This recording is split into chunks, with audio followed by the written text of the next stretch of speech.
नमस्कार बंधुरा mums magical tips and ट्रिक्से तुम्हारे सबाइके स्वागत जानाई। आज के आमी मैथेर एक भीषण इम्पर्टेंट टपिक निये तुम्हारे सामने हाजिर हयेछि। तोमरा अनेकेई अनेक दिन थेके रिक्वेस्ट करछो एई टपिकेर उपर भिडियो बानानोर जोन्नो, तो आज के आमी तोमादेर सबार रिक्वेस्टे एई भिडियोटा निये हाजिर हलाम। आजके जो टपिक सेटा होच्छे ascending and descending order. Ascending order माने कि नाम्बार के अनेकगुलो नाम्बार के छोटो थेके बड़ो एई सिरिजे साजाते होबे एबं डिसेंडिंग माने जस्ट एटार अपोजिट बड़ो थेके छोटो एइभाबे साजाते होबे। आमराओ छोटोबेलाय करेछि बांगलातेओ जे छोटो थेके बड़ो संख्या साजाओ बा संख्यागुलोके बड़ो थेके छोटो साजाओ, सेटारই इंग्रेजी भार्सन होच्छे असेंडिंग एंड डिसेंडिंग अर्डार। তাহলে চলো আজকের ভিডিওতে আমরা দেখে নিই যে আমরা কত সহজে মজা করে বাচ্চাদেরকে অ্যাসেন্ডিং এন্ড ডিসেন্ডিং অর্ডার শেখাতে পারি। তাহলে চলো আজকের ভিডিওটা শুরু করি।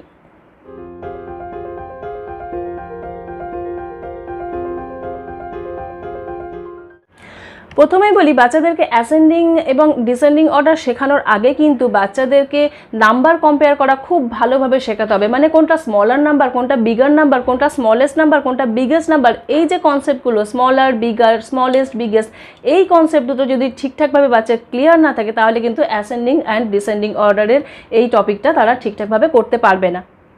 তো এই দুটো বিষয় কিন্তু আমার অলরেডি ভিডিও বানানো রয়েছে, আমি উপরে আই বাটনে এবং নিচে ডেসক্রিপশন বক্সে কিন্তু তার লিঙ্ক দিয়ে দেবো। তোমরা যারা দেখোনি তারা কাইন্ডলি সেখান থেকে দেখে নিও। তাহলে চলো আজকের টপিকটা আমরা একটু আলোচনা করে নিই।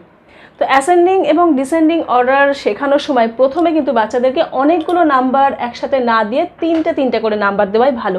যেমন ধরো আমি এখানে নাম্বার দিলাম কতগুলো 12, 34, 21, তিনটে নাম্বার দিলাম প্রথমে।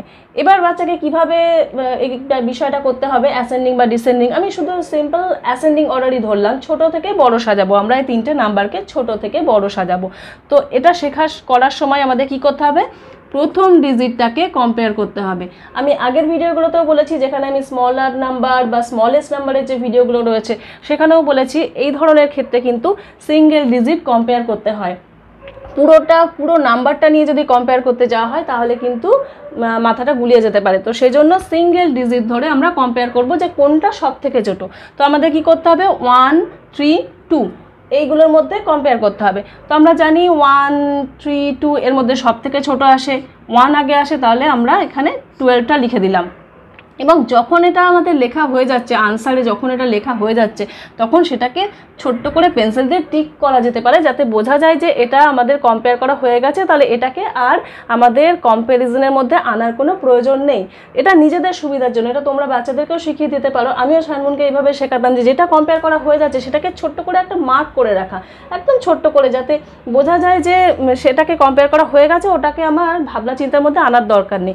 তো নেক্সট আমরা কম্প্যারিজন কোনটায় যাব, 34 আর 21 এই দুটো নাম্বার পড়ে থাকলো। তো এখানে আমরা ফার্স্ট ডিজিট কম্পেয়ার করছি 3, 2, 3 আর 2 এর মধ্যে কোনটা স্মলার, 2 স্মলার, তাহলে 21 বসানো হলো। তারপরে পড়ে থাকলো কে 34, তাহলে 34 বসানো হয়ে গেল। তাহলে আমরা এখানে এইভাবে অ্যাসেন্ডিং অর্ডারে সাজিয়ে ফেলতে পারলাম। এরকমই যদি আরও অনেকগুলো নাম্বার থাকে সেক্ষেত্রেও কি করব, ধরো এরকম নাম্বার থাকলো 24, 52, 42, 25, আমি চারটে নাম্বার নিলাম, ঠিক আছে। এবং এখানে আরেকটা মজার জিনিস দেখো, আমি সবসময় বাচ্চাদেরকে এই ধরনের নাম্বারগুলোই দিই 24, 42, 52, 25, মানে ইচ্ছা করে কনফিউশনে ফেলি, যাতে যেসব বাচ্চাদের ওই ধরনের সমস্যা থাকে না, নাম্বার উল্টো উল্টো করে লেখে, মিরর ইমেজ টাইপের প্রবলেম, তো তাদের ক্ষেত্রে কিন্তু এই জিনিসগুলো বারবার করে দেওয়ার ফলে মিরর ইমেজ প্রবলেমের যে প্রবলেমটা সেটা কিন্তু ধীরে ধীরে ধীরে ধীরে কমতে থাকে। তো আমি এখানে লেখার সময় ওই ধরনেরই নাম্বার দিলাম। তো এখানেও আমরা এখন ছোট থেকে বড় সাজাবো। কি কি আছে এখানে 2, 5, 4, 2। এখানে এবার একটা মজার জিনিস দেখো 2, 5, 4, 2, আমরা জানি 2 সব থেকে ছোট। এবার যখন আমরা দুই জায়গাতে পাচ্ছি 2, তখন আমাদের কি করতে হবে, নেক্সট ডিজিটটাকে কম্পেয়ার করতে হবে। যেহেতু ফার্স্ট ডিজিটের কী আছে, দুই জায়গাতেই 2 আছে, তাহলে আমাদের এই কম্পেয়ার কী করে করব, পরের ডিজিটটাকে কম্পেয়ার করব। পরের ডিজিটে কী আছে 4, 5, তাহলে 4 ছোট না 5 ছোট, 4 ছোট। তাহলে আমরা কাকে প্রথমে লিখলাম, 24কে প্রথমে লিখে নিলাম অ্যাসেন্ডিং অর্ডারে এবং এটাকে ছোট্ট করে একটা টিক করে রাখলাম, যে আমার বোঝা হয়ে গেল যে একে এখানে আমাকে লেখা হয়ে গেছে, একে আর কম্পেয়ার করার দরকার নেই। এরপরে এর দিকে আমি তাকাবোই না, 24 এর দিকে আমার দেখার প্রয়োজনই নেই, আমি এবার বাকি তিনটাকে কম্পেয়ার করব। এবং 24 এর পরে এটাই আসছে 25, তাহলে এটাকেও টিক করে রাখলাম। তো 24 আর 25 এই দুটোকে আর আমাকে কম্প্যারিজনের মধ্যে আনার কোনো প্রয়োজন নেই। নেক্সট আমি কম্পেয়ার করব 52 আর 42-র মধ্যে। তো 5 বড় না 4 বড়? তো আমরা এখানে ছোট থেকে বড় সাজাচ্ছি, তাহলে এখানে কোনটা ছোট সেটা আমাকে আগে দেখতে হবে। 4 ছোট, তাহলে বসিয়ে দিলাম 42, তারপরে হয়ে গেল 52। তো এটাই আমরা পেয়ে গেলাম আনসার। অ্যাসেন্ডিং অর্ডারে বা ছোট থেকে বড় কিন্তু আমরা এইভাবে সহজেই সাজিয়ে ফেলতে পারলাম। তো তোমরাও বাচ্চাদেরকে এই ধরনের ট্রিক্সগুলো বা টিপসগুলো শিখিয়ে রাখতে পারো। এই যে টিক করার বিষয় বা প্রথম ডিজিটটাকে কম্পেয়ার করার বিষয়, বা প্রথম ডিজিটগুলো যদি সেম হয় তখনই আমরা সেকেন্ড ডিজিটটাকে কম্পেয়ার করব।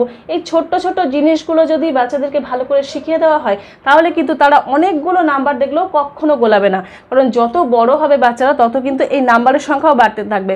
প্রথমে হয়তো তুমি 3টে দিয়ে শেখালে, তারপরে 4টে দিয়ে শেখালে, এরপরে 5টা করে নাম্বারের সাথে কম্পেয়ার করতে দিতে হবে। 6টা করে নাম্বারও কিন্তু এভাবে অ্যাসেন্ডিং অর্ডার ডিসেন্ডিং অর্ডারে সাজাতে দেওয়া হয়। ক্লাস 1-এ বা ক্লাস 2-তে গিয়ে তখন কিন্তু 6টা নাম্বার 7টা নাম্বার এইভাবে অ্যাসেন্ডিং অর্ডার ডিসেন্ডিং অর্ডারে সাজাতে দেওয়া হয়।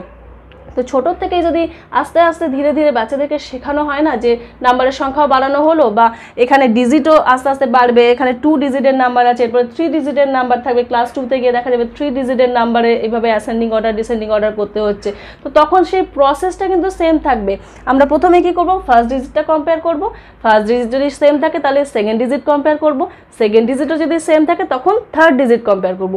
তো এই ছোট্ট ছোট্ট বিষয়গুলো যদি বাচ্চাদেরকে শিখিয়ে রাখা হয় না তাহলে দেখবে তারা জীবনে কত বড় বড়ই নাম্বারে কম্পেয়ার করতে দেওয়া হোক না কারণ কখনো গোলাবে না বা কখনো কনফিউজড হবে না, কারণ তারা জানে যে অ্যাকচুয়াল প্রসেসটা কি এগুলো করার ক্ষেত্রে। তো এটা তো বললাম অ্যাসেন্ডিং অর্ডারের কথা। ডিসেন্ডিং অর্ডারের ক্ষেত্রে কি হবে, পুরো জিনিসটা সেম থাকবে, জাস্ট আমাদের বড় থেকে ছোট লিখতে হবে। প্রথমে কোনটা সব থেকে বড় সেটা আগে লিখতে হবে, তারপরে ধীরে ধীরে তার থেকে ছোট, তার থেকে ছোট, তার থেকে ছোট, এইভাবে করে করে কিন্তু পুরো সিরিজটা কমপ্লিট করতে হবে। তো বিষয়টা সেই একই, যেহেতু আমি আর ব্যাপারটাকে রিপিট করে ভিডিওটাকে আর লেন্দি করতে চাইছি না। তো বন্ধুরা, তোমরা যারা বাচ্চাদেরকে অ্যাসেন্ডিং অর্ডার এবং ডিসেন্ডিং অর্ডার শেখাতে গিয়ে হিমশিম খেয়ে যাচ্ছ তারা আশা করছি আজকের এই ছোট্ট ছোট্ট টিপসগুলো থেকে বুঝতে পারলে যে আমরা কত সহজে বাচ্চাদেরকে এই টপিকগুলো শেখাতে পারি। তো তোমরাও বাড়িতে এইভাবেই ট্রাই করে দেখো, ব্যাপারটা ভীষণই ইজি। শুধু একটা জিনিস মাথায় রাখতে হবে, বাচ্চারা যাতে নাম্বারগুলো যাতে কম্পেয়ার করতে পারে খুব ভালোভাবে। যার জন্য বললাম যে smaller number, bigger number, smallest number, biggest number, এই টপিকগুলো কিন্তু খুব ভালোভাবে আগে বাচ্চাদেরকে শেখাতে হবে। নাম্বার যদি কম্পেয়ার করতে না শেখে তাহলে কিন্তু এগুলো করতে পারবে না, এটা পুরোটাই গুলিয়ে ফেলবে।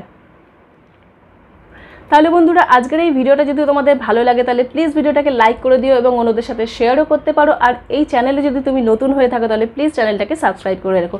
আজকের মতো তাহলে আসি বন্ধুরা, তোমরা সবাই খুব ভালো থেকো, সুস্থ থেকো।